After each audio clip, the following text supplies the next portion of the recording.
السلام عليكم ورحمة الله وبركاته. ازيكم أبطال جريد 5؟ معاكم مس تقى. إن شاء الله هنحل مع بعض النهاردة أسئلة concept 3.1 بالكامل. يلا بينا نبدأ بسم الله. Number 1. Which of the following is a part of hydrosphere؟ أول ما أشوف كلمة hydro دماغي تروح على طول لأي حاجة ليها علاقة بالوتر، يبقى هنختار letter A. Number 2. Which of the following is a part of biosphere؟ Word bio means life، معناها حياة، يبقى أي حاجة ليها علاقة بالliving organisms، يبقى هنختار مين؟ animals. Number 3. Rocks are broken down into smaller particles during. طبعا الصخور بتتكسر في عملية اسمها ايه؟ Weathering. يبقى أول ما أشوف breaking down of rocks دماغي هتروح لمين؟ للweathering على طول. Number 4. Water covers nearly space of the Earth planet.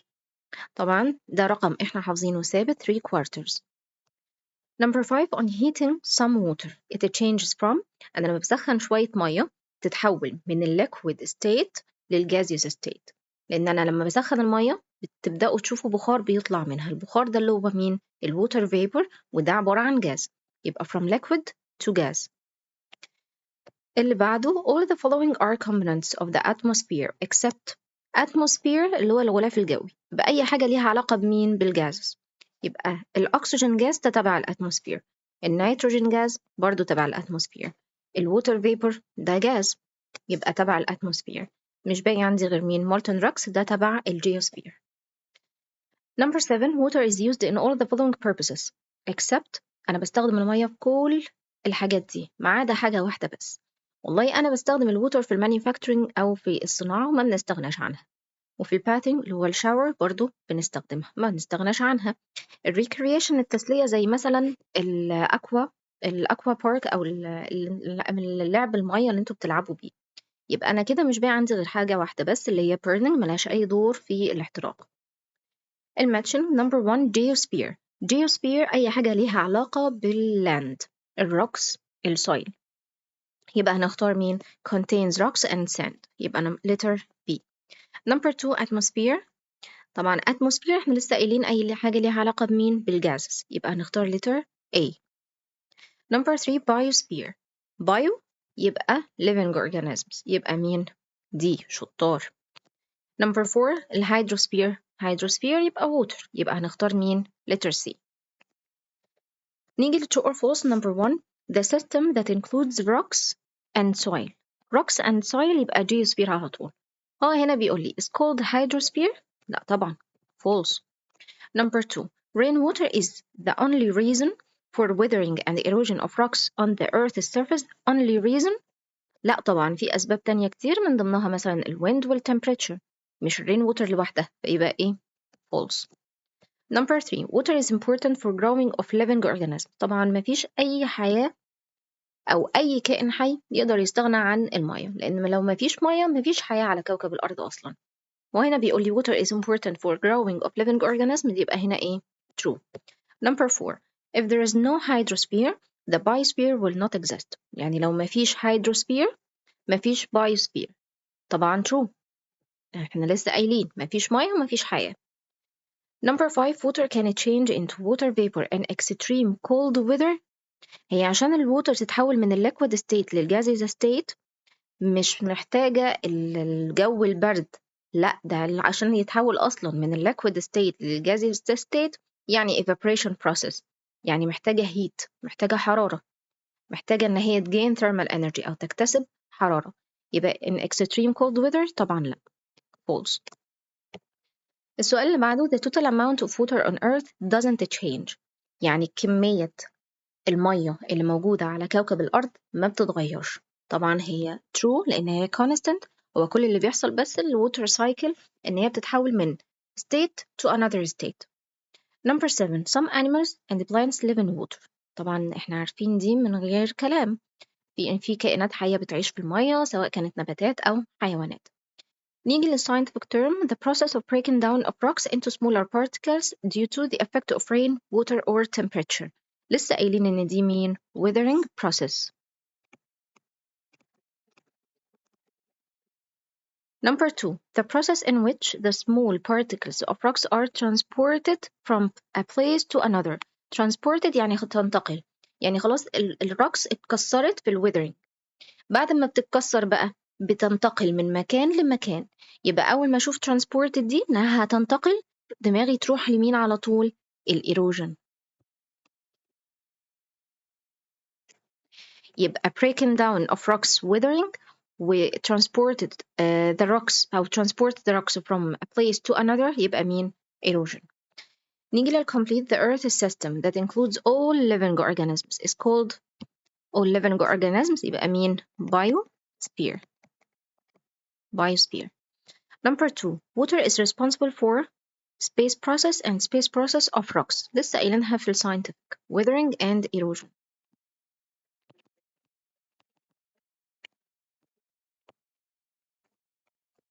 Number 3, water bodies on Earth can change from liquid state to space state by freezing.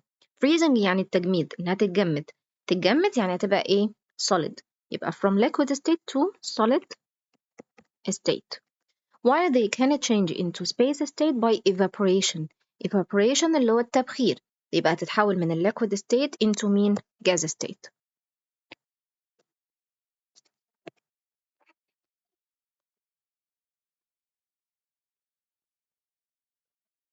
نيجي نجيب reasons for. Number 1, water is important for all plants on Earth. طبعا ليه؟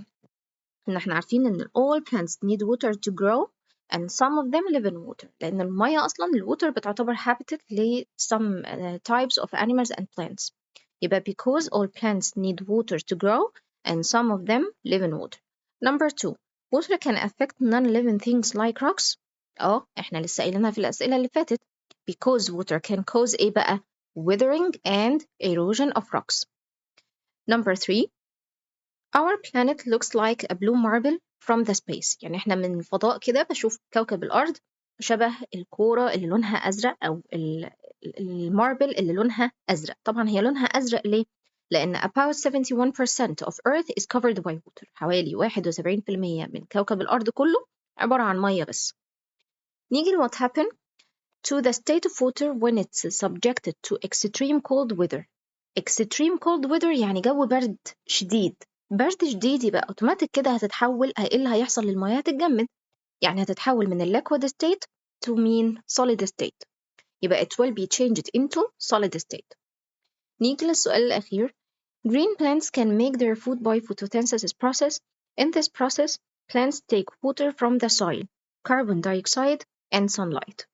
يعني النباتات بتقوم بعملية البناء الضوئي عشان تكون الغذاء بتاعها أو الأكل بتاعها. في العملية دي بقى البلانتس بتاخد إيه؟ بتاخد الووتر المية من السويل من التربة، وبتاخد الكربون دايوكسيد جاز من الأتموسفير أو من الإير، وبتاخد كمان السانلايت. هنا بقى عايز إيه؟ From the previous paragraph, find out the words that belong to each system and write them in the following table. عايزني بقى أطلع كل واحد من اللي أنا قريته ده وأشوف هو تبع الأتموسفير ولا الهيدروسفير ولا البايو ولا الجيوسفير. نبدأ نقراها واحدة واحدة تاني كده. green plants. green plants يبقى تبع مين على طول؟ البلانتس تبع البايوسفير. طيب can make their food by photosynthesis process. In this process plants take water. يبقى الووتر تبع مين؟ hydrosphere. From the soil. soil يبقى تبع مين؟ geosphere. carbon dioxide. carbon dioxide ده جاز يبقى تبع مين؟ الاتموسفير.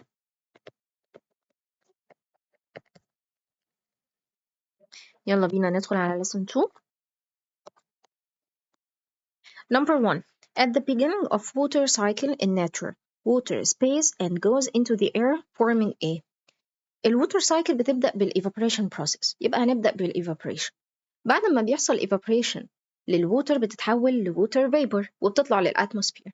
وبعد كده بيحصل لها condensation process إن هي بتتحول من الجاز state للliquid state عشان تكون لي water droplets، والwater droplets دي بتكون لي الclouds. فيبقى أنا هنا هختار مين؟ كده كده letter A و letter C مش نافعة لأن هي بتبدأ بالفريزز فغلط. يبقى أنا مش قدامي غير evaporates و clouds و evaporates و snow. طبعا هنا هتبقى مين؟ letter B.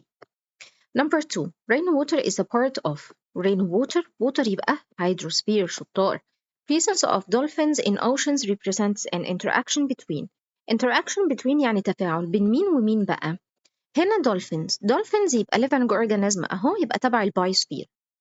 in oceans تبع دي water، يعني تبع الهيدروسفير، يبقى بايوسفير وهيدروسفير، يبقى letter A. Number 4, falling of a small tree due to blowing of strong winds is an example of an interaction between مين ومين. تاني كده هو بيقول لي ايه؟ small tree، التري ده living organism plant اهو، يبقى تبع البايوسفير. wind رياح يعني air، يبقى تبع الاتموسفير، يبقى بايوسفير واتموسفير، يبقى letter D. Number 5, groundwater present under Earth's surface in rock and soil burrows. This is an interaction between groundwater مية أهي، يبقى hydrosphere. طيب rock وsoil يبقى إيه؟ geosphere، يبقى hydro وG.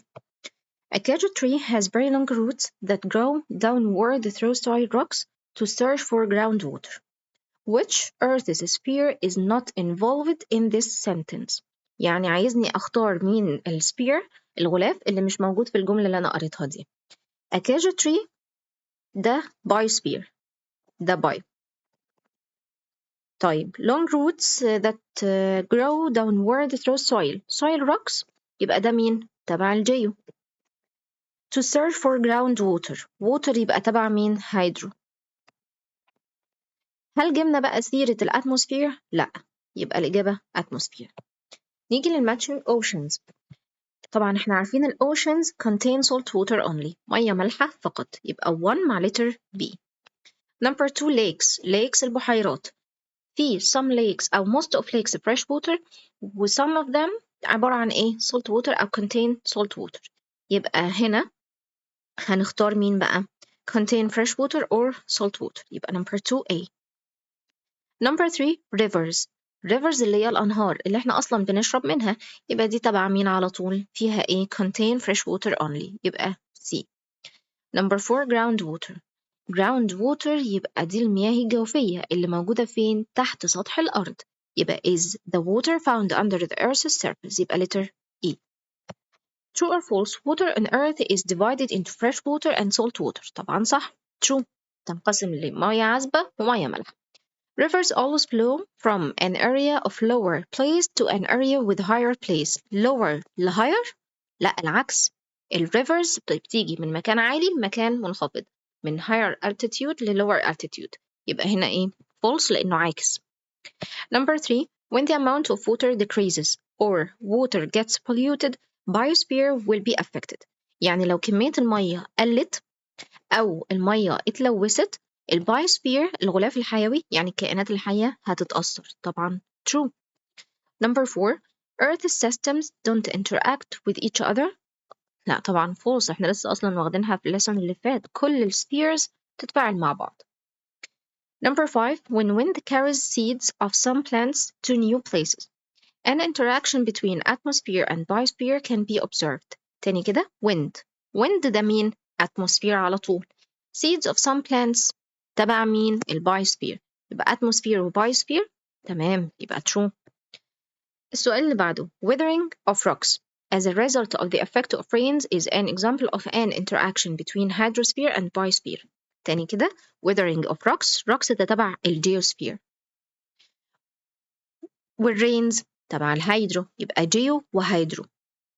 هل جبنا سيرة أي حاجة تبع البايوسفير؟ لأ، يبقى هيدرو المفروض، وبدل البايوسفير المفروض تبقى جيو، يبقى هنا إيه؟ false. Number 7, water evaporates from the surface of a lake will move from atmosphere to hydrosphere. يعني المية اللي بتتبخر من البحيرة، من سطح أي بحيرة، هتتحرك من الاتموسفير للهيدروسفير، من الاتموسفير يعني هي هتتبخر من البحيرة، يعني المفروض من الهيدرو للاتموسفير مش العكس، يبقى false.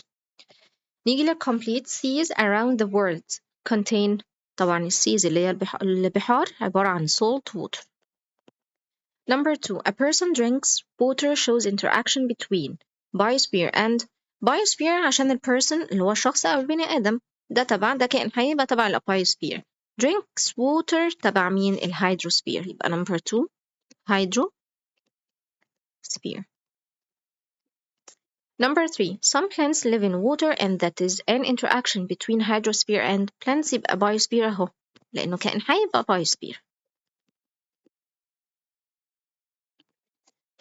Write the scientific term number 1. A water body that is surrounded by land. يعني مسطح مائي محاط من جميع الجهات باللاند أو باليابس. ده مين؟ lake البحيرة. Number 2. A cycle shows the continuous movement of water from the earth to the atmosphere then to the earth again. يعني حركة المية. دورة بتوضح لي حركة المية من الأرض للغلاف الجوي وترجع للأرض تاني. دي اسمها إيه؟ دي اسمها water cycle. دورة الماء. Number 1. Fresh water forms some water bodies such as طبعا fresh water هكون لي water bodies زي مين اللي contain fresh water. هو كاتب لي هنا and some lakes. مين بقى غير الليكس؟ rivers. طيب while seas and oceans are formed of مين؟ السيز والoceans احنا متفقين ان هي contain a salt water. Number 2. During the water cycle in nature, water evaporates forming طبعا هي المية لما تتبخر يبقى هتكون لي ايه؟ Then it returns back to the earth's surface in the form of يبقى هنا هتكون لي water vapor ان هي احنا قلنا ايه؟ هتتبخر يبقى هتكون لي water vapor. هتتحول من liquid state للgas state. طيب then it returns back to the earth's surface in the form of هترجع لسطح الأرض في صورة إيه؟ rain. Number 3. The groundwater that is found in soil and rocks is an example of interaction between two spheres which are هنا groundwater يبقى مين؟ hydrosphere. طيب soil و rocks يبقى geosphere. Number 4. A rat that digs a burrow in the soil is an example of the interaction between space and geosphere. Rat ده living organism يبقى مين؟ biosphere. Irrigation of plants is an example of the interaction between two earth systems which are irrigations اللي هو الري النباتات. الirrigation اللي هو الري يبقى تبع الووتر يبقى hydrosphere أهو. طيب والplants تبع البايو يبقى biosphere. Respiration of living organisms is an example of an interaction between respiration اللي هو التنفس. احنا بنتنفس ايه؟ كل living organisms بتنفس ايه؟ الأكسجين جاز بتاخده من الاتموسفير يبقى atmosphere. والliving organisms تبع مين؟ البايو يبقى biosphere. نيجي لأسئلة give reasons for. Number 1. Water that formed the hydrosphere is one of the renewable resources on earth. المية اللي بتكون لي الهيدروسفير الغلاف المائي دي من المصادر المتجددة على الأرض. ليه بقى؟ لأن المية في ووتر سايكل بتحصل. اللي هي إيه الووتر سايكل دي أو إيه لازمتها؟ إن المية can be replaced in nature بتتبدل. اللي هو إزاي يعني؟ إحنا قلنا أصلا المية التوتال amount of water على الأرض constant ثابتة بسبب الووتر سايكل لأن يا دوبك كل اللي بيحصل إن هي بتتغير من state ل another state. يبقى الإجابة هنا because water can be replaced in nature through the water cycle. طيب number 2. Plants are considered renewable resources. ليه؟ renewable resources متجددة. ليه برضو متجددة؟ لأن أنا بزرعها. أنا ممكن آخد السيدز بتاعتها وأزرعها في أي مكان وتنمو تديني new plant. يبقى because plants can be planted from seeds that grow up forming new plants.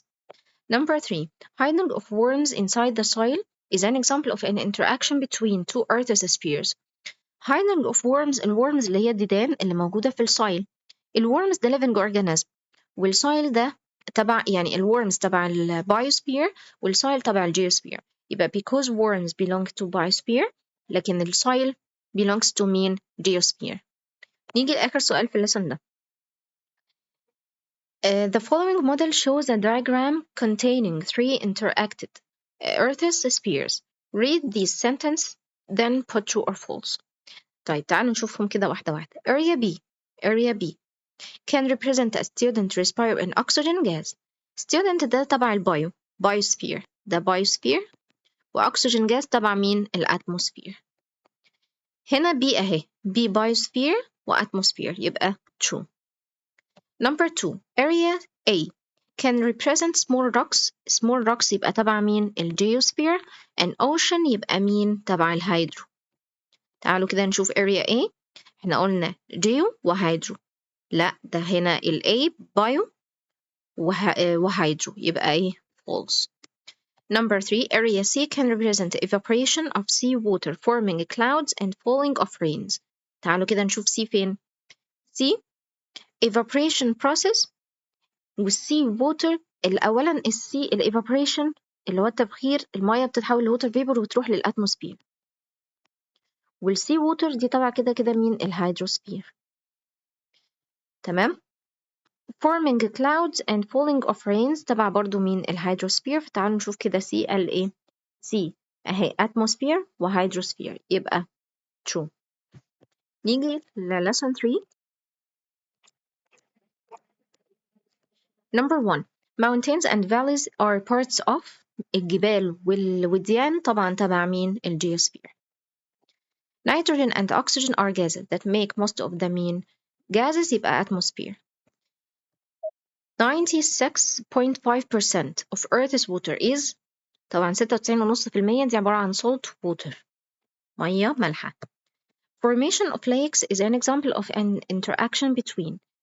الليكس اللي هي البحيرة دي عبارة عن إيه؟ منطقة كده منخفضة من الأرض بتتجمع فيها المية، يعني الجيوسفير والهيدروسفير. فين الجيوسفير والهيدروسفير؟ أهو letter C. Number 5 roots fix plants in the soil. This is an interaction between plants والsoil. خلاص بقى احنا حفظناهم يبقى biosphere وgeosphere. All the following water bodies contain salt water except الجالفز اللي هي الخلجان والسيز والoceans دي contain salt water، لكن الريفرز fresh water يبقى نختار rivers.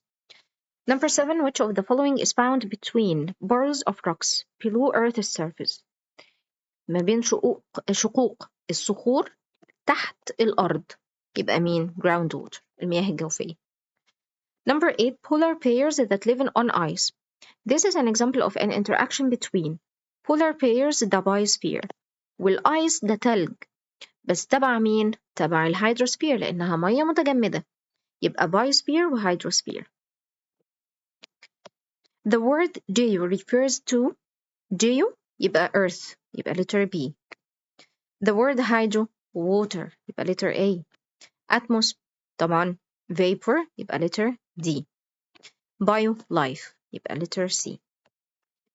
All living organisms are parts of the atmosphere. Atmosphere لا طبعا هي المفروض biosphere مش atmosphere. Number 2 oceans, lakes and rivers are included in the hydrosphere. طبعا لأن دي كلها تبع الwater يبقى true. Number 3 deserts and forests are examples of biomes. البايومز اللي هي المنطقة الحيوية اللي بتبقى has similar climate, soil and living organisms، يعني منطقة حيوية ليها نفس التربة والمناخ وأنواع الكائنات الحية اللي بتعيش فيها. فطبعا هنا إيه؟ true. Number 4 less than 50% of Earth's surface is covered with water. طبعا المية أصلا بتغطي من الأرث حوالي كام؟ 71% مش 50 خالص يبقى false. Number 5 most of the salt water on earth is found in the form of frozen water. salt water لا، معظم الفريش ووتر مش السولت ووتر موجودة في صورة مياه متجمدة اللي هي الجلاشرز أو الأنهار الجليدية يبقى هنا false بدل salt المفروض تبقى fresh. Fresh water forms about 3.5% of water on earth. True. Without water all forms of life will disappear. True. لأن احنا قلنا من غير مية مفيش حياة على كوكب الأرض أصلا. All animals and plants can live in aquatic habitats. All animals and plants can live in aquatic habitats يعني كل الكائنات الحية كل الحيوانات والنباتات تقدر تعيش في البيئات المائية. لا طبعا مش كلها يبقى false. Respiration of humans shows interaction between geosphere and biosphere. Humans bio اوكي يبقى في bio اهو. والrespiration ده مين؟ أنا بتنفس الأكسجين يبقى تبع الاتموسفير. atmosphere هو كاتب لي geo يبقى غلط false. Most of Earth's surface is covered by مين؟ معظم سطح الأرض مغطى بإيه؟ Water. Number 2, water that covers the earth can be space water or fresh water. طبعا يا salt يا fresh. Number 3, the system that includes gases that surround the earth is called gases يبقى مين؟ atmosphere. Number 4, respiration of animals and plants shows interaction between atmosphere and biosphere. Write the scientific term. The system of Earth which contains all different landforms. Landforms اللي هي التضاريس بتاعة الأرض، يعني تبع اللاند تبع الأرث يبقى مين؟ geosphere. Number 2, the Earth system which is made up of water مية أهي يبقى مين؟ hydrosphere. The Earth system which consists of mixture of gases surrounding Earth. Mixture of gases surrounding the Earth. gases أهي يبقى مين؟ atmosphere. The system that includes humans, animals, and plants, living organisms أهي يبقى مين؟ biosphere. A large area of the world that has similar soil, climate, plants, and animals هتبقى biome. Salt water forms about 96.5% of water on Earth, while fresh water forms about كام؟ 3.5%. Number 2, breaking down of rocks. Breaking down يبقى weathering أهي. By the effect of running water is an example of the interaction between two earth systems, which are breaking down of rocks. Rocks أهي يبقى هنا geosphere، وده بيحصل بسبب المية. الووتر يبقى مين؟ hydrosphere. Number 3, the amount of fresh water on earth is الفريش water is ما ينفعش أقول 3.5% لأنه هنا كاتب لي than the amount of salt water يبقى إيه؟ less أقل. Most lakes معظم البحيرات have fresh water. معظم البحيرات فيها مية عذبة، عبارة عن بحيرات عذبة. لكن some other lakes have salt water مية مالحة. The earth is a sphere that contains rocks, sand, soil is known as rocks وsand وsoil يبقى مين؟ برافو عليكم geosphere. Geosphere is also known as في مصطلح تاني بقوله بدل geosphere اسمه ايه؟ lithosphere. مهم ده ان في طلبة كتير بتنساه. lithosphere. Give reasons for importance of atmosphere for plants in making their food. atmosphere طبعا احنا عارفين ان البلانتس بتعمل الفوتوسينثيسيس process عشان تقدر تعمل الفود بتاعها. الفوتوسينثيسيس process بتعمل ايه؟ بتاخد الكربون دايوكسيد جاز من الاتموسفير. يبقى because plants take in carbon dioxide gas from air during photosynthesis process. Number 2, most of fresh water on earth cannot be used for drinking. ليه؟ معظم المياه العذبة اللي موجودة على الأرض أنا ما بقدرش استخدمها في الشرب. ليه بقى؟ لأن أصلا معظمها عبارة عن إيه؟ frozen water مياه متجمدة اللي هي الجليشرز. يبقى because most of fresh water on earth are in the form of a frozen water. What happens if plants can't get carbon dioxide gas from air؟ ما قدرتش تاخد الكربون دايوكسيد جاز من الهواء، مش هتقدر تعمل الفوتوسينثيسيس process، بالتالي مش هتقدر تعمل الفود بتاعها. يبقى they will not be able to make their food by photosynthesis process. What is meant by biome؟ لسه قايلينها في scientific term complete. It's a large area of the world that has similar soil, climate, plants and animals. نيجي للسؤال اللي بعده. Look at the opposite graph that shows the percentage of both salt water and fresh water in Earth's hydrosphere. Then put true or false. Number 1, area A represents salt water. شايفين المساحة الصغننة دي؟ أكيد مش salt water لأن احنا عارفين إن salt water about 96.5%. 96.5%. أكيد دي مش 96.5%. يبقى false. Number 2, seas and oceans are examples of water bodies that belong to area B. Area B دي salt water. Seas و oceans contain salt water يبقى مين؟ True. During the water cycle, water evaporates from both areas A and B. طبعا true. المية بتتبخر من المية العذبة والمالحة عادي جدا، من مسطحات المياه العذبة والمالحة عادي جدا. Number 4.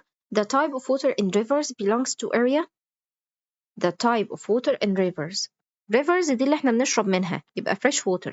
Fresh water اللي هي area A، يبقى true. نيجي للي بعده. Frogs and amphibians so they um, frogs are amphibians, sorry. So they can live on land and in water. يعني هي الفروجز أو الضفادع من البرمائيات بتعيش على اليابس وفي المية. frogs inhale oxygen، بتتنفس الأكسجين and exhale carbon dioxide gas، وبتخرج مين الكربون دايوكسيد gas زيها زي الهيومنز بالظبط. They feed on insects and use the water to hide from their predators. Number 1. Frogs can live on land. This is an interaction between biosphere and الفروجز biosphere والland geosphere، يبقى geosphere. Hiding of frogs in water is an interaction between biosphere and water، يبقى hydrosphere. Respiration of frogs is an example of an interaction between biosphere and respiration تنفس، يبقى atmosphere. يلا بينا على lesson 4. Cats and grass are parts of the cats the animals والgrass plants يبقى living organisms يبقى biosphere. Which of the following isn't a component of the hydrosphere? hydrosphere water. هو بيقول لي isn't component، يبقى مش تبع أصلا الهيدروسفير، يبقى مين الرocks. A spring flows out from a rock is an example of an interaction between هو الspring اللي هي الينابيع والrocks، يعني دي water والrocks تبع الجيوسفير، يبقى hydrosphere and geosphere.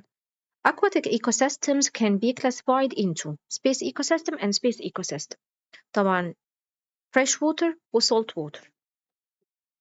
All of the following are characteristics of abyssal zones except abyssal zones. أصلا الفرق ما بين abyssal zones shallow areas sunlight في shallow areas sunlight بتوصل لها عادي جدا، لكن abyssal zones أو deepest areas sunlight ما بتوصل لهاش. يبقى sunlight هو هنا بيقول لي characteristics of abyssal zones except، يعني كل دول من خصائص abyssal zones ما عدا واحدة بس. تعالوا نقراهم واحدة واحدة.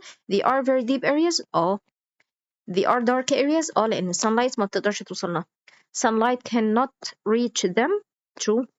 They are shallow areas. أكيد لأ، يبقى هنختار letter D.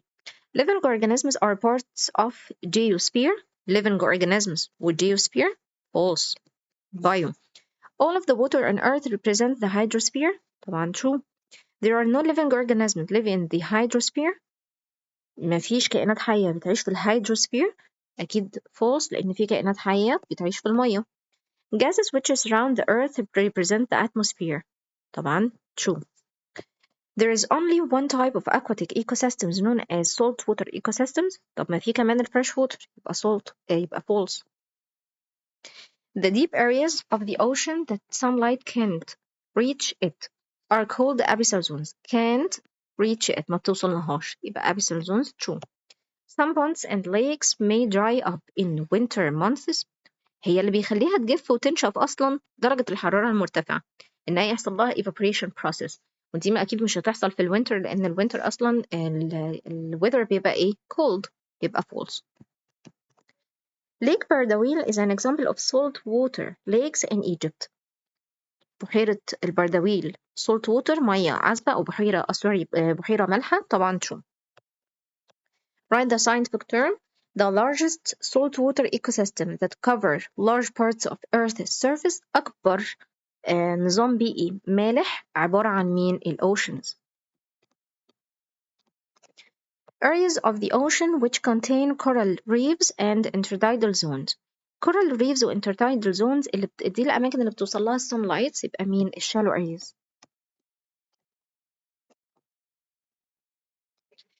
The area along the coast that disappears at the high tide and appears at the low tide. high tide و low tide يبقى مين؟ intertidal zones اللي هي المد والجزر.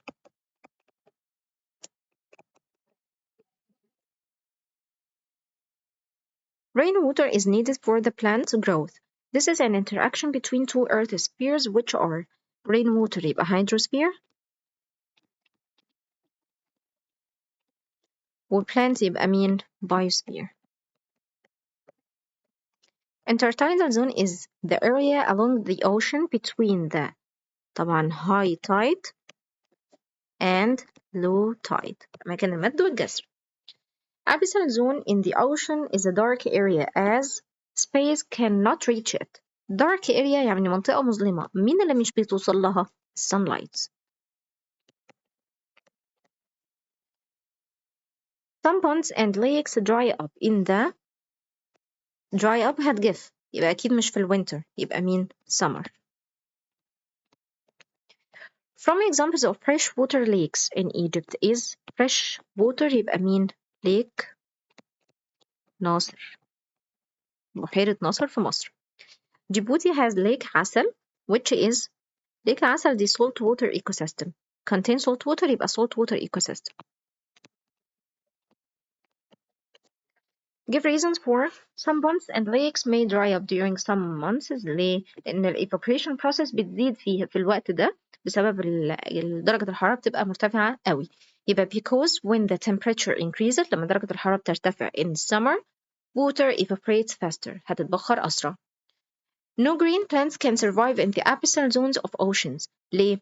لأن كل البلانتس محتاجة sunlight عشان تقدر تعمل الphotosynthesis process بتاعتها. فالabyssal zones ما بيوصلهاش أصلا الsunlight. يبقى because the abyssal zones don't receive sunlight, which is important for making food in plants. What happens to animals that live in lakes if they dry up? الكائنات اللي بتعيش في البحيرات دي بقى بتعمل ايه لو البحيرات ديت المية اللي فيها نشفت وجفت خالص؟ They have to adapt لازم يتكيفوا they have to adapt to the changes that happen or they will die يا إما هيتكيفوا يا إما هيموتوا. Mention one example for each of the following. Saltwater lake in Egypt. بحيرة مالحة في مصر يبقى مين؟ lake بردويل.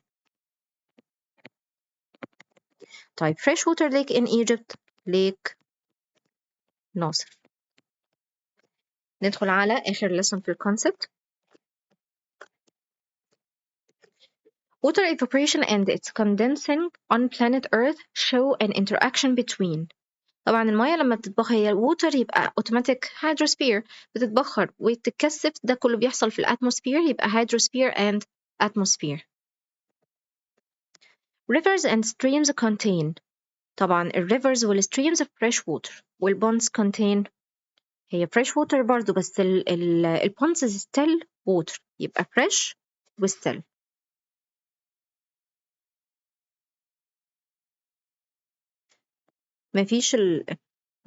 مفيش الاختياري ده موجود فاحنا عندنا هنا salt fresh rivers و stream salt دي غلط. rivers و streams fresh لكن ponds contain salt لا برضو لأن ponds fresh water. طيب rivers and streams contain running water مياه جارية لكن ponds still water أيوة يبقى running and still. water lilies can live in. الووتر ليليز اللي هي زنبق الماء أو زي ما بنقول زهرة اللوتس دي بتعيش فين؟ أكيد مش في الديزرتس وأكيد مش في الأوشنز ولا السيز يبقى مين؟ في البونز البرك. Among animals that can be found in ponds are في البرك مين اللي بيعيش في البرك؟ وهنا الثلاث اختيارات دول letter B و D و C بايظين بسبب أول اختياري الدوجز والفوكسز مش C معلش والA اللاينز ما بتعيش طبعا في البونز يبقى أنا ما عنديش غير الفروكس والسلامندرز هم الوحيدين اللي بيعيشوا في البونز أو مش الوحيدين يعني في الاختيارات دي هم اللي بيعيشوا في البونز لكن اللاينز أكيد مش هتعيش في البرك ولا الدوجز ولا الفوكسز. نيجي للماتشن shallow areas of oceans تعالوا كده نشوف هنختار لها ايه. الشالو areas يعني بيوصل لها السنلايت يبقى contain coral reefs يبقى letter B. abyssal areas of oceans دي بقى deepest areas اللي ما بتوصلهاش السنلايت أصلا يبقى دي هنختار لها ايه letter A don't receive sunlight. طيب الفروجز بتعيش في الفريش ووتر وفي اللي هي البونز فهنختار لها مين live in fresh water. دي. الدولفينز طبعا دي بتعيش في السيز والأوشنز، يبقى نختار لها letter C. True or false, some types of worms live in oceans. لا false طبعا، ايه اللي هيجيب الديدان في المحيطات؟ Rivers and streams are running freshwater bodies. هي running و fresh water rivers والstreams أيوة صح، يبقى ايه true. Number 3, some animals live in streams such as catfish and salmon. streams اللي هي الجداول المائية بيعيش فيها الكاتفيش والسالمون أيوة true. Water runs across the land is an example of an interaction between hydrosphere and hydrosphere اللي هي المية، وبيقول لي runs across the land يبقى مين؟ geosphere. According to water movement, ponds have بالنسبة لحركة المية يبقى ponds have still water لأنها ما بتتحركش، هي مية ساكنة. Compared to streams that have streams مياه جارية يبقى running. Kelp, starfish and moosefish live in طبعا دول بيعيشوا في oceans. Which are considered the largest saltwater ecosystems on the earth. نيجي للسؤال اللي بعد كده. Type of water بالنسبة للبونز طبعا fresh water. طيب والstreams برضو fresh water. والoceans والseas salt water. water movement بقى البونز still water. طيب وبالنسبة للstreams running water.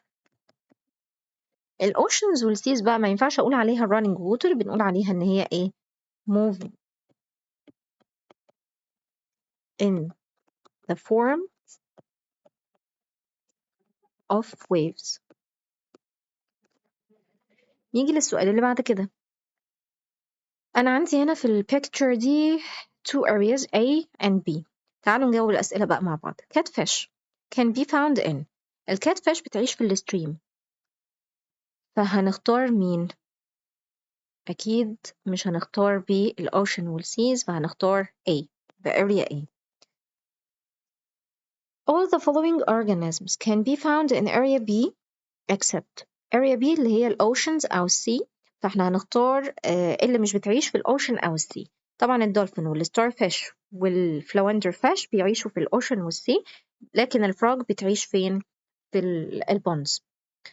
نيجي اللي بعده. write the name of the water body in which each of the following organisms live in.